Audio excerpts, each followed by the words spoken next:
Salam dəyərli izləyicilər, xoş gördük sizləri. Bugün Şamaxdayıq. Şamaxda fəaliyyət göstərən Nurem İnkişaf Mərkəzi haqqında məlumat verəcəyik. Növbəti qonağımız Şamaxda yerləşən və bir çox ilklərə imza atan Nurem İnkişaf Mərkəzinin təsisçisi və rəhbəri Əminə xanım Soltanovadır. Əminə xanım, xoş gördük. Mərkəzin fəaliyyəti nədən ibarətdir? Təşəkkür edirəm Rəşad bəy. Xatırladım ki, mərkəzimizin bir neçə fəaliyyət istiqaməti var. Bunlardan biri sağlamlıq imkanları məhdud və xüsusi qayğıya ehtiyacı olan uşaqlarımız üçün fərdi təhsil proqramıdır.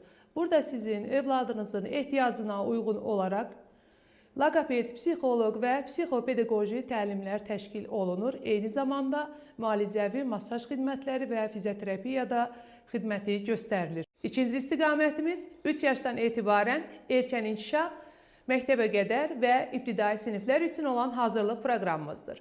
Qeyd edək ki, bu istiqamətdə qeydiyyatımız artıq başlanmışdır. İlk ayda qeydiyyatdan keçən uşaqlarımız üçün xüsusi endirimlərimiz tətbiq olunacaqdır. Bizim əsas məqsədimiz uşaqlarınızın güvənli mühitdə öyrənməsi və mərkəzimizdə olduqları 3-4 saat ərzində ən əsası televizor və telefondan uzaq qalaraq keyfiyyətli zaman keçirməsini təmin etməkdir.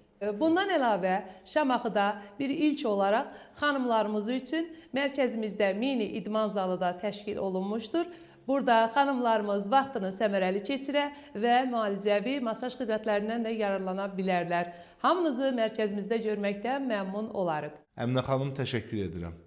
Dəyərli izləyicilər, nəzərinizə çatdırım ki, bugünkü qonağımız Nurem İnkişaf Mərkəzinin təsisçisi və rəhbəri Əminə xanım Soltanova idi. Onunla biz mərkəzin fəaliyyəti haqqında danışdıq. Gələn görüşlərə dək. Sağ olun, salamat qalın.